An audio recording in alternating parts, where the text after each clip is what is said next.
दोस्तों, आगरा ज़िले के अंदर खैरागढ़ तहसील के अंदर व्रतला नाम का एक गांव है और इसी गांव में व्रतला कुंड के नाम से एक कुंड बहुत ही फेमस है।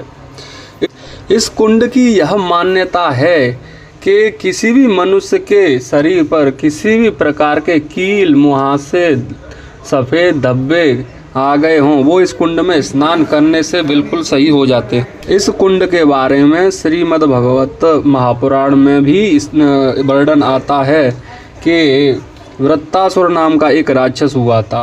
उस राक्षस का वध करने में इंद्र को बहुत ही कठिनाई आ रही थी, क्योंकि वृत्तासुर नाम के राक्षस ने देवराज इंद्र का सिंहासन हड़प लिया था।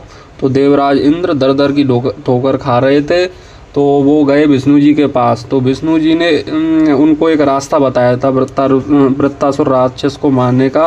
उन्होंने कहा कि महर्षि दधीच की अगर महर्षि दधीच की हड्डियों से अगर वज्र बनाया जाए तो वृत्तासुर का वध संभव है। तो इस प्रकार से महर्षि दधीच ने अपनी हड्डियों का दान दिया, जिससे वृत्तासुर का वध हुआ। और वृत्तासुर जन्म से एक ब्राह्मण परिवार से था, तो देवराज इंद्र को ब्रह्म हत्या का कलंक लगा था। तो उस हत्या का पाप धोने के लिए देवराज इंद्र ने इस व्रतला नामक गांव में एक 7 कुंडीय हवन यज्ञ किया था, जिससे उससे ब्रह्म हत्या के पाप से मुक्ति मिली थी। और यहाँ इस प्रकार का एक कुंड देखने को मिलता है, जिसमें कि साइंटिफिक रीजन से देखा जाए तो सल्फर की मात्रा अधिक पाई गई थी इसके पानी की जांच करने पर। और पुरानी मान्यता यह थी कि इस कुंड के पानी से खीर का निर्माण हो जाता था किसी ज़माने में, लेकिन अब ऐसा कुछ नहीं है। लेकिन कील मुहासे अब भी गायब हो जाते हैं। तो इस कुंड के एक छोटे से कोने में अब भी इस प्रकार का पानी मौजूद है, जिससे खीर बनाई जा सकती है। तो दोस्तों, यह जो कुंड है बहुत ही पौराणिक मान्यता से भरा हुआ है। और देखिए कितना विशाल ये कुंड है। और इसमें मेरा खुद का भी प्रैक्टिकल किया हुआ है कि मेरे कान के पीछे काले चकत्ते टाइप के हो गए थे, तो मैंने भूल से इस कुंड की मर्यादा को जानते हुए इसमें मैंने स्नान किया, तो मेरे वो धब्बे चले गए थे। तो ये मेरा प्रैक्टिकल था। तो यहाँ पर हम अपने बच्चे का, अपने भतीजे का मुंडन करवाने आए थे, तो मुझे लगा कि एक ब्लॉग बनाना चाहिए। तो उस प्रकार हमने एक ब्लॉग का निर्माण किया और आप लोगों के सामने उसको प्रस्तुत किया।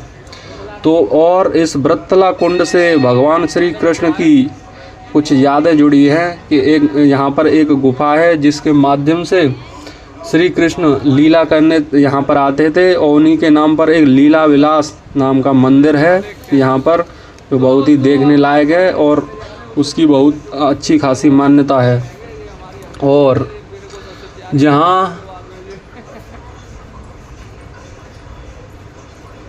इस कुंड की दूरी आगरा से 46 किलोमीटर की है।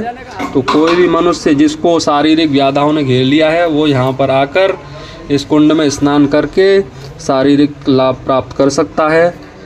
और ये रहे हमारे लीला विलास महाराज,